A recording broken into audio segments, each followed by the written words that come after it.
Hey guys, real life example here. Got a blank frozen screen on the Ford Maverick.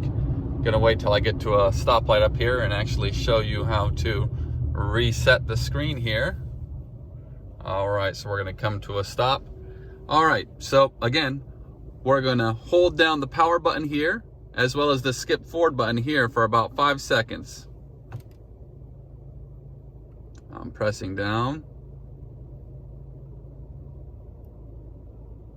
And now I'm going to release, and there it is. So the Ford symbol is going to pop up here. You can usually hear a little clicking noise through the audio system in the car. That will kind of notify you if you've held down the two buttons long enough. But in just a minute here, we should get the screen populated. And don't worry, it usually takes a couple seconds, and there it is. All right, so we're connected again. Well, that was absolutely thrilling, wasn't it? Back at home, it wasn't thrilling, but what it was a good real life example of when the Maverick screen freezes.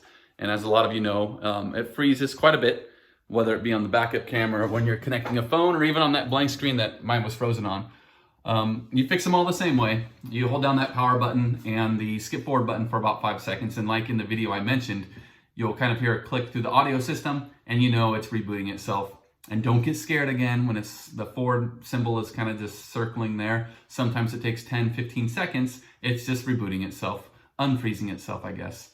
I've had the hybrid version as well as the 2.0 EcoBoost. Both systems have the same problem. One's no better than the other. Other than that, the backup camera is kind of glitchy at times and kind of has a time lag, which I could see being kind of dangerous. So I may try to update the software in the system and see if that helps either of these problems. I'll update you guys on that, and I'll have a video showing how to do that. So until next time, like and subscribe, or